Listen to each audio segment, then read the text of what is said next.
Charles Darwin revolutionized the science of biology. But outside that field, much of the discussion of his theory focused on human origins. But a few people began to wonder what his theory meant for human destiny. Welcome to the history of the 20th century.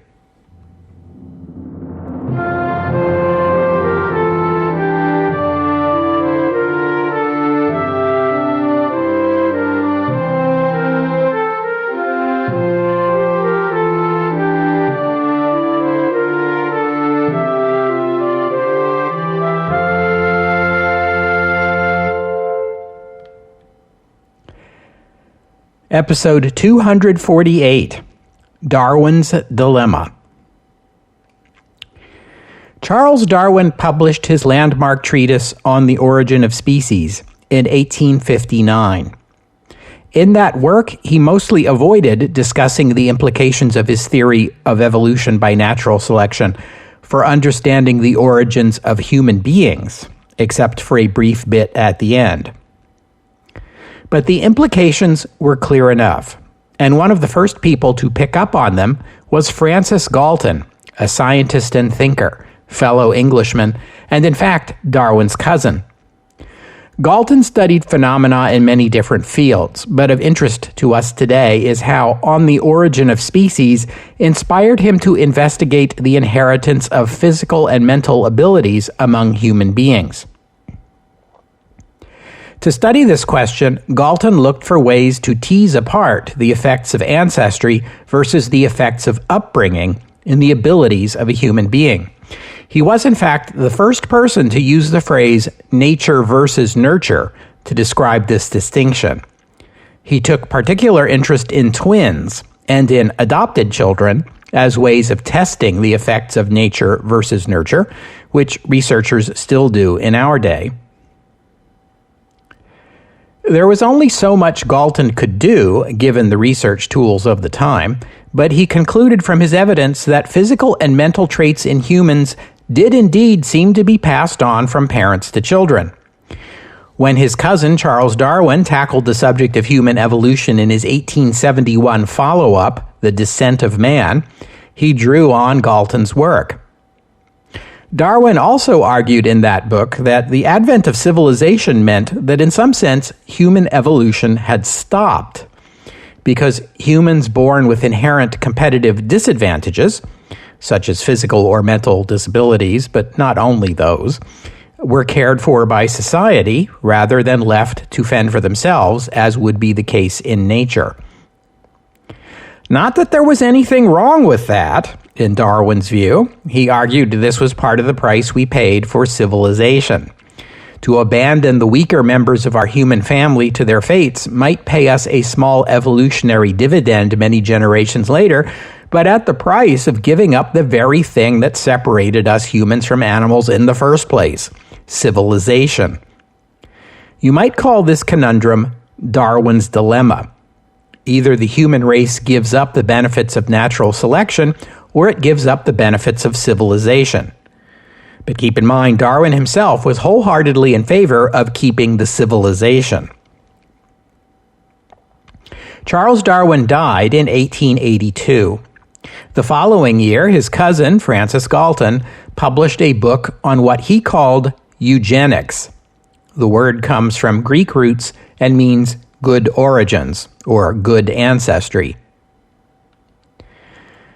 Eugenics is a tainted word in our time for reasons firmly rooted in the history of the 20th century, and we will be discussing that later in this episode.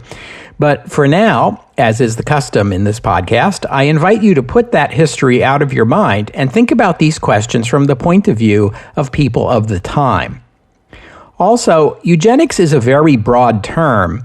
It can mean different things to different people. For example, in the noble Commonwealth of Pennsylvania, where I live, the state does not permit marriages between first cousins.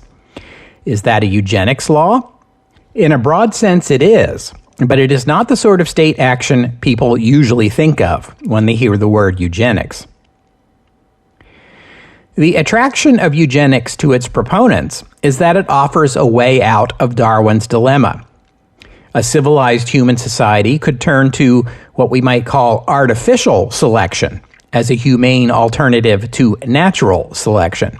Instead of the evolution of our species being guided by the blind forces of nature, it would be managed by human intellect.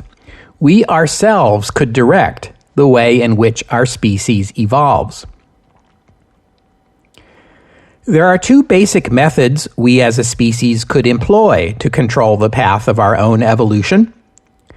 One method would be to enact policies that encourage those with desirable genetic traits to marry and have children with other people who carry the same traits, to reinforce and perpetuate those traits. You could call this positive eugenics.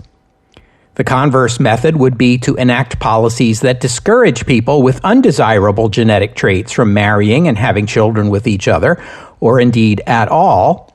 This would be negative eugenics. And in that category, we could also add the law against first cousins marrying that I cited a minute ago. Galton pointed to a few basic facts about life in Victorian Britain. Educated and prosperous people, generally speaking, tended to marry later and have fewer children, which might be regarded as having an adverse effect on the human gene pool. Galton suggested that young people might be evaluated and scored for their genetic potential, and people with high scores could be offered financial or other incentives to marry each other sooner and have more children. This was about as far as Francis Galton's thinking went on the subject of eugenics. He received a knighthood in 1909 and passed away in 1911 at the age of 88. By that time, the cause of eugenics had been taken up by his student and biographer, Karl Pearson. Pearson took Galton's airy theories and infused them with some good old-fashioned imperialism. At the dawn of the 20th century, Britain was the undisputed superpower of the world, and the British Empire was the largest and richest political entity on the planet. It was widely taken for granted that this was because the Anglo-Saxon race, as they would have said back then, was smarter and more capable than other Europeans, who were in turn smarter and more capable than Asians or Africans. But even in 1900, there were worrisome signs of incipient British decline, signs that eugenicists like Pearson attributed to the degradation of the British gene pool. One such sign was the poor physical quality of those who volunteered to fight in the Boer War, a problem I discussed in episode 11. Today, most historians would attribute that to poverty and poor nutrition among the British working classes, but eugenicists of the time saw it as a genetic problem.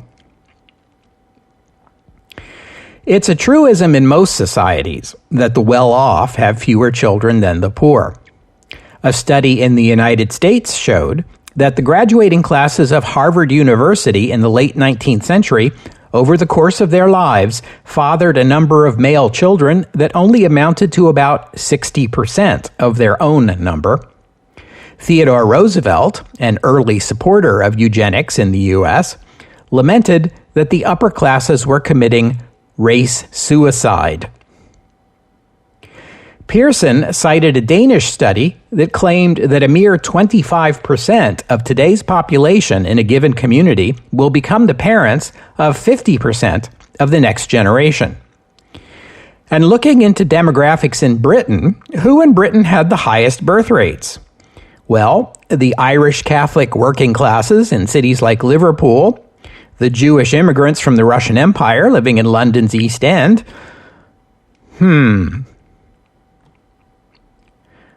So, who were the right people to be reproducing if these were the wrong people?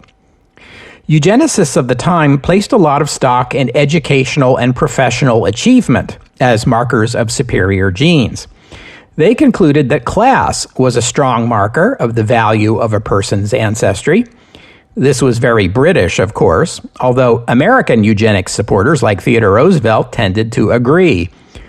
Francis Galton had in his time suggested that desirable genes might be found as far down the social ladder as the more motivated and accomplished members of the working classes. Galton even went so far as to suggest that a proper program of eugenics must include making full educational opportunity available to the working class in order to identify those among them with potential and give them the chance to blossom. But though Galton was in some sense the father of eugenics, this was one idea his followers were reluctant to accept. Rather than advocating for programs that would identify the gifted members of the lower classes, eugenicists of the 20th century were far more likely to argue that extending educational and self-improvement opportunities to the lower classes was a waste of money. You can't teach intelligence, you know? On the other hand, eugenicists weren't too keen on the upper classes either. British eugenicists seldom pointed to the aristocracy as exemplars of genetic superiority. Gee, I wonder why.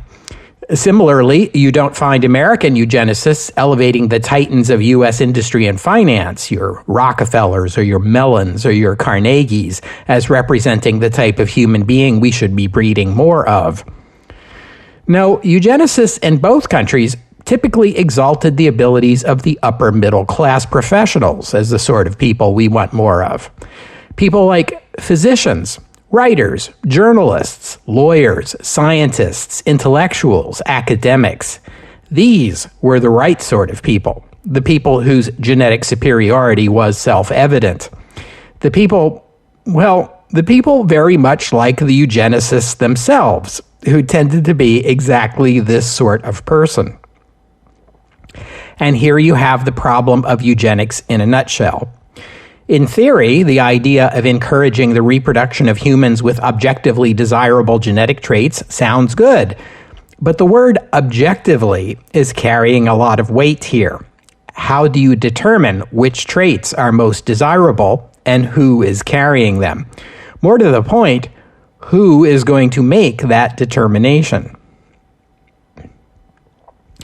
You also have to suspect that people in the life sciences were suffering from a certain amount of envy.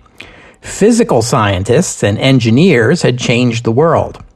Maxwell's equations, formulated at about the same time as Darwin published The Origin of Species, had revolutionized the physical sciences, leading to such wonders as electrification, the telephone, and radio. Perhaps now the biologists and students of the life sciences would have their turn to lead a revolution in the social sciences that would also change the world. It would be very nice to think that, quote-unquote, scientists are people trained in putting aside their personal biases, who could be trusted to improve society through a series of policies based on purely objective, empirically derived criteria. What a lovely idea. Only, have you ever actually met a scientist? The first International Eugenics Congress was held in London in 1912 and counted among its attendees such notables as First Lord of the Admiralty Winston Churchill and former Conservative Party leader and future Foreign Secretary Arthur Balfour. A second Congress was planned for New York City in 1915, but because of the Great War, it would be postponed until 1921. When it finally did meet, it included delegates from every continent around the world. The eugenics movement was growing. But despite the Second Congress's broad base of attendees, 41 out of the 53 scientific papers presented at the Congress were authored by Americans. This partly reflects the Great War interrupting scientific work in Europe, but it also reflects that the center of gravity of the eugenics movement had shifted to North America. For the eugenics movement had taken off in the United States, and it would reach its peak of respectability in that country in the 1920s. I already told you about the development of what we know today as IQ tests, beginning with the French psychologist Alfred Binet in 1904. That was in episode 67. In 1908, an American psychologist named Henry Goddard brought Binet's test to his workplace, the Vineland Training School for Feeble-Minded Girls and Boys in Vineland, New Jersey. Let me quickly remind you that intelligence quotient, or IQ numbers as we know them today, wouldn't be developed until 1912. Binet's original test scored a student's mental age. Goddard administered the test to students at the school, which, despite the name, was mostly populated by mentally disabled adults. Goddard categorized them by mental age and popularized the terminology of idiot, meaning an adult with a mental age of 2 years or less, imbecile, for a mental age of 3 to 7, and moron, for those with a mental age of 8 to 12. Goddard's research led him to the conviction that feeble-mindedness, which is what they called it back then, ran in families and was therefore an inherited trait. In 1912, Goddard published a highly influential book titled The Kallikak Family, a study in the heredity of feeble-mindedness.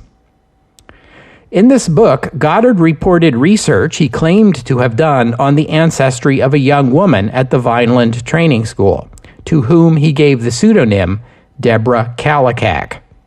He derived the name Kallikak from the Greek words kalos and kakos, meaning good and bad, respectively. According to Goddard, Deborah's great-great-great-grandfather had been a Revolutionary War hero.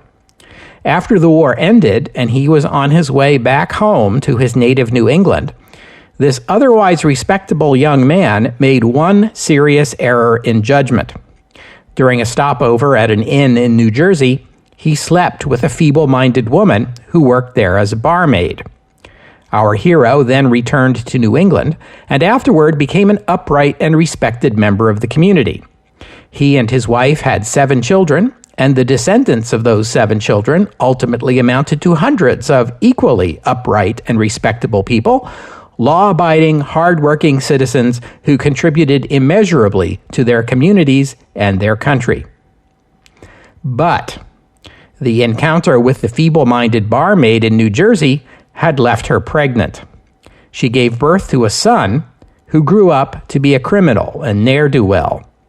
This son fathered 10 children, and they and their offspring amounted to hundreds of feeble-minded, criminals, prostitutes, mentally disabled, and disturbers of the peace who burdened the criminal justice system and social services in the state of New Jersey for the next century. In Goddard's telling, the Kallikak family represented a natural experiment in how even a model citizen might carry recessive genes that could, if given the chance, perpetuate themselves at great cost to society. As he saw it, the feeble-minded were mentally limited and had impaired self-control. They would inevitably do poorly in school as children, leading them to drop out, disdain authority, become promiscuous, and engage in crime and other antisocial behaviors that would multiply over generations to come. For Goddard, the conclusion was equally obvious. Feeble-minded people, like the ones he oversaw at the Vineland School, must not be allowed to reproduce. He proposed carefully segregating the feeble-minded into places like the school where he worked and not allowing them to marry, for his research demonstrated that one little mistake could lead to generations of woe. It was a compelling argument. This was just at the time that Gregor Mendel's work in genetics was being rediscovered, and Goddard had skillfully woven discussion of dominant and recessive genes into his study, so it had the look and feel of cutting-edge science.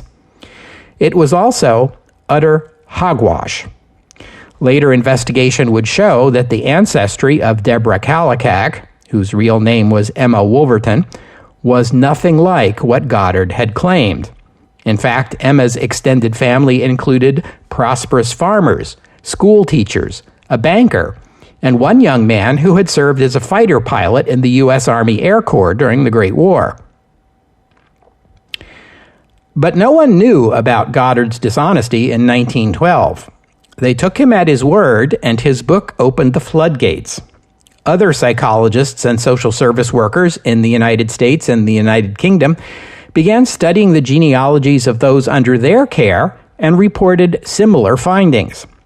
They seemed to make a strong case for some kind of policy to reduce the numbers of the quote-unquote feeble-minded. Segregation was all well and good, but a consensus was already emerging by this time that the optimal solution was sterilization. And the United States had already become the first country in the world to enact laws for compulsory sterilization. As early as 1889, the Pennsylvania Training School for Feeble-Minded Children at Elwyn had offered a program of castration for their male clients. This was done with the consent of their families. In 1899, Dr. Harry Sharp, the doctor at the Indiana State Reformatory in Jeffersonville, Indiana, began a program of vasectomies of inmates. By 1907, he had performed the procedure 465 times, with the inmates' consent in only about a third of those cases.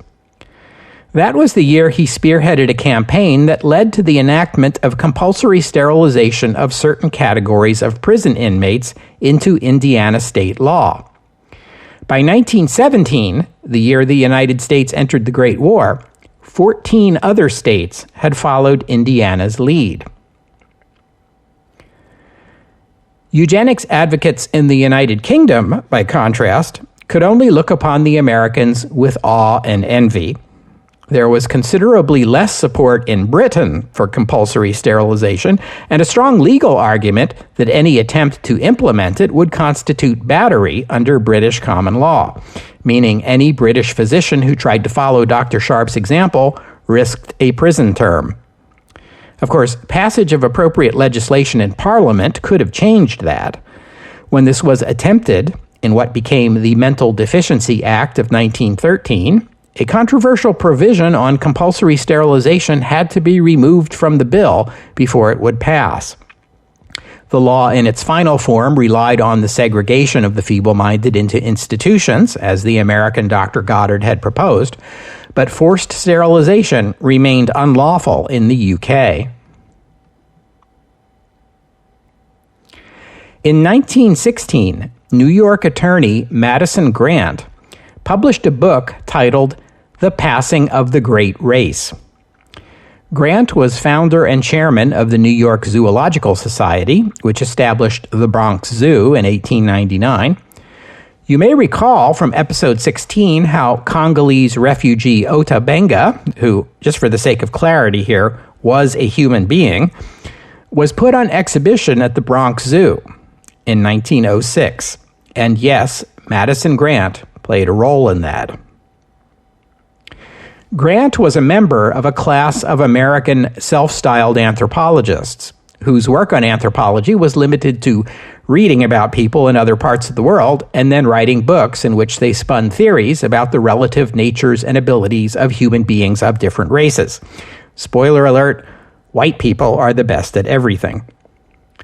This was an American tradition that went as far back as Thomas Jefferson. In the early 20th century, real scientific anthropology was emerging, a field in which anthropologists were expected to travel to distant lands, learn about other peoples firsthand, and report back with their observations before drawing conclusions.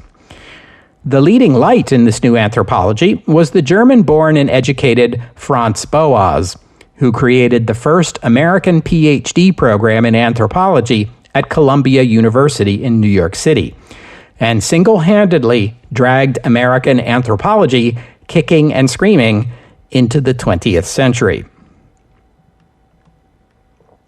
Even so, Madison Grant's book, The Passing of the Great Race, was generally well received. Theodore Roosevelt, who was friends with Grant, endorsed its thesis. In it, Grant laid out the conventional division of humanity into European, African, and Asian races, but he also subdivided Europeans into three groups, which he called Mediterranean, Alpine, and Nordic. This last category, Nordic, embraced the people of the British Isles, the Netherlands, northern Germany, and Scandinavia. I doubt you will be very much surprised when I tell you that Grant thought this group, the one to which he belonged, was the highest and most advanced race of humans. They were, to him, the wellspring of all great human achievements. When the achievements of other people, say ancient Greece or Rome, became impossible to dismiss, Grant simply argued that these were evidence of Nordic influence in those cultures, because of course it was. I presume my listeners are savvy enough to spot a circular argument when they see one. Grant argued that the United States had been settled and built by Nordics, but their supremacy was now being challenged by immigrants from lesser European races and by African Americans. These other groups were reproducing faster than the Nordics, hence the passing of the Great Race. In 1920, American historian and writer and Ku Klux Klan member Lothrop Stoddard published The Rising Tide of Color, The Threat Against White World Supremacy, a book that made a similar argument on a global scale, namely that economic growth and industrialization in Asia were making China and Japan into rising powers, and high rates of population growth and rising nationalism among peoples of Asia and Africa were drawing our world into a nightmarish future where the majority white nations of Europe and North America no longer would rule the planet. U.S. President Warren Harding cited the book approvingly in his speeches, though W.E.B. Du Bois aptly described Stoddard as, and I quote, the high priest of racial baloney. In 1929, Du Bois debated Stoddard in front of an audience of 5,000 in Chicago, and Stoddard was virtually laughed off the stage. Even so, both of these books continued to be read and well received throughout the 1920s. In Germany, the NSDAP welcomed these books. Party leader Adolf Hitler took time off from his busy schedule to pen Madison Grant a personal letter, thanking him for writing The Passing of the Great Race.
In the years leading up to the Great War, IQ tests in the United States were most often administered in schools to help identify what we today would call students with special needs.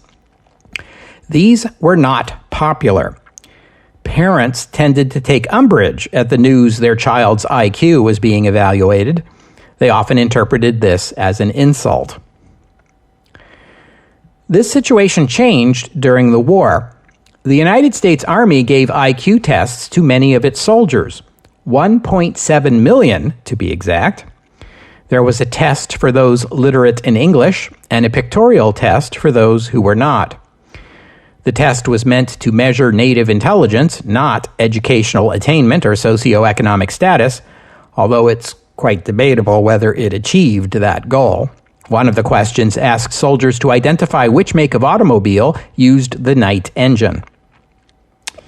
And even the pictorial test was administered by other soldiers whose instructions might not always have been crystal clear or easy to understand. So there are good reasons to question the value of these test results. During the war, the results were classified. But afterward, summaries were published, and they quickly became more grist for the eugenics mill. The reports said that 400,000 of those tested, about a quarter of the total, were unable to read a newspaper or write a letter. The average white draftee tested at the level of a 13-year-old, just barely above the level Henry Goddard had defined as feeble-minded. As for African Americans, they averaged at the level of a 10-year-old. These results seem to confirm the eugenicists' arguments and help to explain why the 1920s were the high point of the eugenics movement. The eugenicists used this data to press their program. Unless society accepted the principles of eugenics, it was doomed to a rising tide of crime, ever higher taxes to support the ever-growing population of feeble-minded, and national decline, as the qualities that had made the U.S. great, or made the UK great, take your pick, were bred out of the national stock. Perhaps the first and highest goal of the movement was restriction on immigration. In 1924, the United States passed the Immigration Act that sharply curtailed immigration from Eastern and Southern Europe and banned it altogether from Asia. The eugenics movement had vocally supported this legislation, though how large a role eugenics played in the passage of this law is a question in dispute. I'm old enough to remember a time when it was pretty much taken as a given that the 1924 law was driven by eugenics, but in recent years that view has drawn debate. There is not a lot of evidence in the legislative record that the members of Congress who supported the bill did so out of eugenics concerns. But there is no question that the eugenics movement enthusiastically supported the bill and indeed wanted to see even greater restrictions on immigration. The American eugenics movement was also staunchly opposed to mixed-race marriage and the birth of mixed-race children. In 1924, the year the Immigration Act was passed, marriages between white and African Americans were already outlawed in a majority of the states. But the Commonwealth of Virginia took it to a whole new level with the Racial Integrity Act of 1924. Interracial marriage had been unlawful in Virginia since 1691, but the new law not only banned marriages between white Virginians and Virginians of color, but defined white to mean a person, and I quote, who has no trace whatsoever of any blood other than Caucasian. If a person had even one non-white ancestor, no matter how far removed, they were classified as colored. The act also required birth certificates to begin recording the racial classification of newborns. This was the first instance of a law that specifically defined what being white meant, and it took the strictest possible position, codifying what has come to be known as the one-drop rule, which has ever since been a favorite of the most discriminating white supremacists. It remains so in our time. The Virginia legislature also passed a compulsory sterilization act that same year, 1924. Virginia was the 16th state to enact such a law. In many of these states, the law was on the books but seldom applied. Not so with Virginia, which applied the law energetically. Virginia would perform more compulsory sterilizations than any other state, except California, which was the one other state that was aggressive in enforcing the law. In 1927, one of these compulsory sterilizations, ordered by a Virginia court, was appealed to the U.S. Supreme Court under the caption, Buck versus Bell. According to state officials, Carrie Buck was an 18-year-old woman who had a mental age of 9 and was institutionalized at the Virginia State Colony for Epileptics and Feeble-Minded. Her mother, Emma, had a record of prostitution and promiscuity and had had 3 children by 3 different men. Carrie had been placed with an adoptive family as a child, but had become incorrigible and later pregnant herself, forcing her adoptive parents to have her committed. Carrie's child, a girl named Vivian, still an infant at this time, was examined and determined also to be feeble-minded. The Supreme Court, in an 8-1 decision, upheld the sterilization order. The sole dissenting vote came from Pierce Butler, generally regarded as a conservative justice. Butler did not issue a dissenting opinion, so the reason for his vote is uncertain. He was Catholic, so that may explain it. The majority opinion was written by Oliver Wendell Holmes, which is surprising. Holmes was often on the civil liberties side of a constitutional issue, but not in this case. He followed eugenics logic down the line, arguing that if the state could enforce compulsory vaccination, it could enforce compulsory sterilization, and ended his opinion with this oft-quoted declaration: 3 generations of imbeciles are enough. Holmes was a product of his time, a progressive, and progressives embraced with enthusiasm the idea that government officials should consult with scientific and technical experts in developing public policy. Well, I think so too, but you better be able to distinguish between actual science and people who are skilled in taking their personal biases and dressing them up in scientific language. Oh well. Eugenicists generally held to the view that feeble-minded men became criminals, while feeble-minded women became promiscuous and had lots of children. You can see this in the Buck case. In these circumstances, you would wonder why the movement didn't support increased access to birth control. In fact, it was generally opposed to birth control. Eugenicists argued, on the one hand, that middle and upper-class women were not having enough children as it was. Allowing them to use birth control would only aggravate that problem. To the contrary, eugenicists argued these women should be discouraged from seeking advanced education or employment on the grounds that their first duty to society was to bear lots of children. But what about those promiscuous, lower-class, feeble-minded women? Eugenicists opposed birth control for them as well on the grounds that it would free them to become even more promiscuous. Not sure how that presents a eugenics problem as long as they aren't having children, but here we are. When you talk about birth control in this era, you can't avoid the name Margaret Sanger, America's principal advocate for greater access to birth control. By the Roaring Twenties, Sanger had already founded the organization that would eventually become Planned Parenthood. Understand that at this time, not only was birth control outlawed most places in the U.S., but there were laws that barred even the publication of information on how birth control works.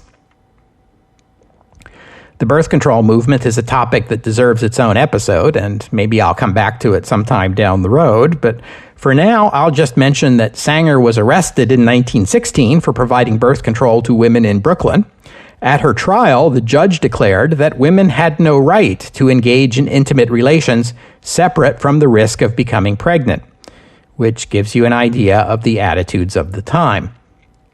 In the 1920s, Sanger continued her campaign for birth control access, including smuggling diaphragms into the U.S. from Japan. She wrote books and gave lectures. She also embraced some aspects of the eugenics movement, including forced sterilization. But she also argued to the eugenicists that their goals could be more easily met if they simply allowed poor women access to birth control. In our time, Sanger and her admirers come under a lot of criticism for her dalliance with eugenics. Even Planned Parenthood won't defend her anymore.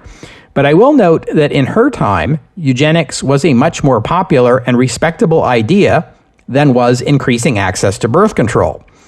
Hence her efforts to persuade the eugenics movement to take up birth control as part of their program. And I don't see why modern admirers of Margaret Sanger get called out for her support of eugenics when modern admirers of, say, Winston Churchill or Theodore Roosevelt never are. It seems more closely related to today's debates over reproductive rights than it does to any principled opposition to eugenics. But the 1920s and Buck versus Bell would be the high water mark of the eugenics movement in the United States, the country in which it was most successful. But I should note that even before the Nazis in Germany provided the world with an object lesson on the abuses of eugenics, the movement was already losing credibility in the U.S. As early as 1922, journalist Walter Lippmann was writing a series of articles on eugenics published in the New Republic that struck at the core of the movement's argument, the IQ test. Lippmann pointed out that intelligence is not a simple concept like a person's height or weight that can easily be measured objectively and reduced to a simple number. What IQ tests actually measured was the ability to take an IQ test. Facility with words or numbers was all well and good, but it said nothing about a person's ability to solve real-world problems in cooperation with other people, which is what success in human society generally means, doesn't it? Louis Terman, who developed the Stanford-Binet IQ test in 1936, revisions of which are still in use today, criticized Lippmann's articles as being emotional and unscientific. Lippmann shot back that, yes, he was indeed being emotional, but for good reason. And I quote, "I hate the impudence of a claim that in 50 minutes you can judge a human being's predestined fitness in life. I hate the abuse of scientific method which it involves. I hate the sense of superiority which it creates and the sense of inferiority which it imposes."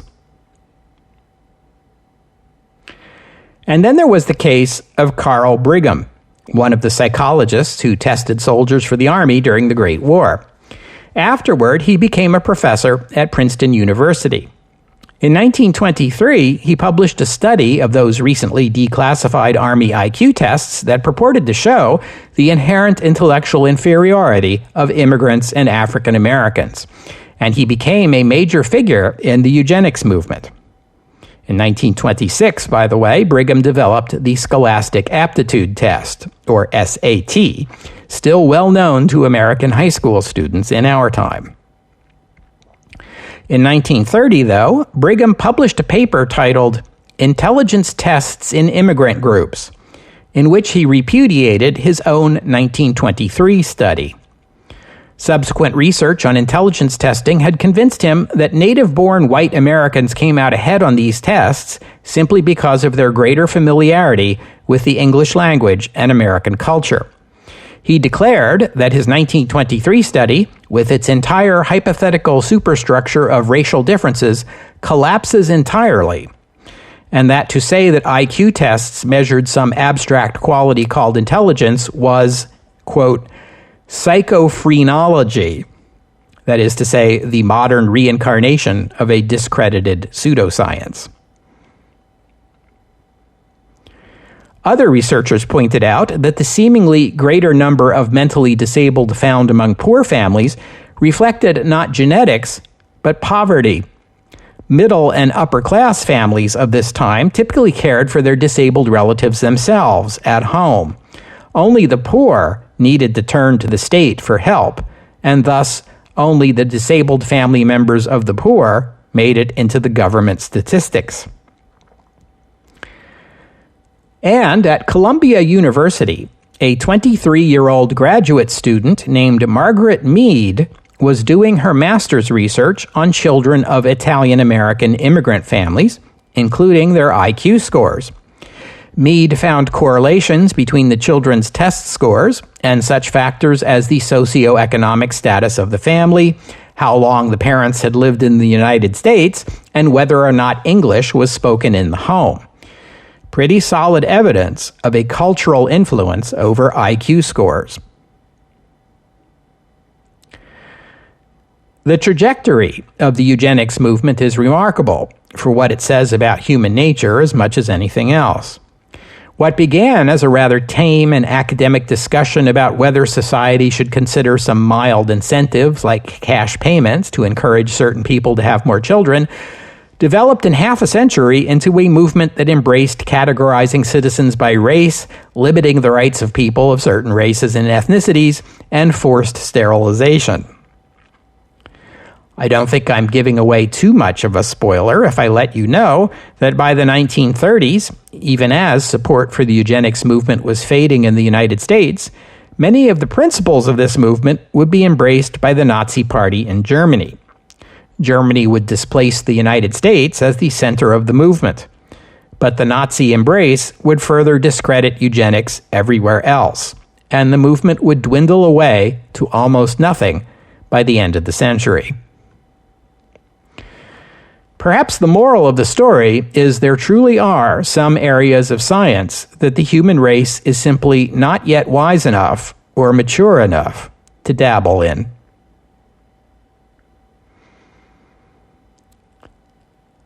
We'll have to stop there for today. I thank you for listening, and I'd especially like to thank Colin for his kind donation. And thank you to Stephen for becoming a patron of the podcast. Donors and patrons like Colin and Stephen help cover the costs of making this show, which in turn helps keep the podcast available free for everyone.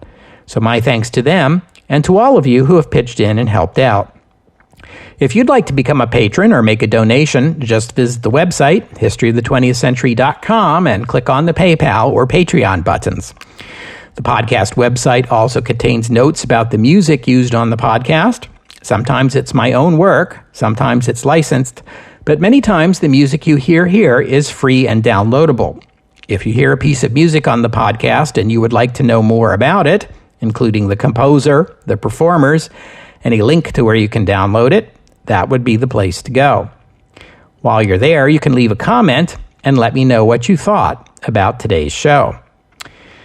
And I know that not everyone can make a monetary contribution to the podcast, and that's okay. But even if you can't, maybe you could leave a rating and review of the podcast at the iTunes store or other places where podcasts are distributed.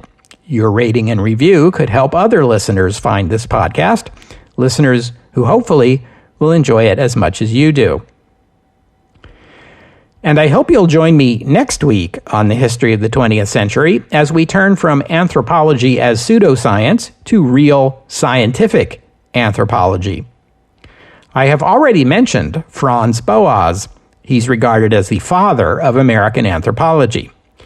I also mentioned a young woman named Margaret Mead, whose master's research cast doubt on the objectivity of IQ tests. Well, funny thing, you know what happened next? Margaret Mead did her PhD research in anthropology under the supervision of Franz Boas, and when the results came out, they would produce one of the most influential books of the 20th century. Coming of Age in Samoa, next week, here on the history of the 20th century. Oh, and one more thing. Buck versus Bell is one of the low points of American jurisprudence. But I should point out that although the decision has been roundly criticized in the near century since it was handed down, it has never been explicitly overruled, and it remains binding case law in our own time. Historical investigation into the case of Carrie Bell has led many to conclude that Carrie's pregnancy was the result of rape by a member of her adopted family, and that the family institutionalized Carrie in order to cover up the crime. Her daughter Vivian, who was declared feeble-minded in infancy, and how exactly do you determine the intellectual ability of an infant? Anyway, Vivian died at the age of 8 from complications of a case of measles. But her academic record from the 2 years she attended school shows no evidence of a mental disability. She appears to have done just fine. Carrie Buck was released from the Virginia State Colony for Epileptics and Feeble-Minded following her sterilization. Historians and journalists who interviewed her in her later years reported that she seemed to be a person of normal intelligence. She died in 1983 at the age of 76. The Virginia Racial Integrity Act was declared unconstitutional by the United States Supreme Court in 1967 in a landmark civil rights case aptly titled Loving versus Virginia. The Lovings had 3 children. Plaintiff Richard Loving died in 1975 at the age of 41 in an automobile accident caused by a drunk driver. Co-plaintiff Mildred Loving died in 2008 at the age of 68. Of her famous court case, Mildred told a reporter shortly before her death, "It wasn't my doing, it was God's work."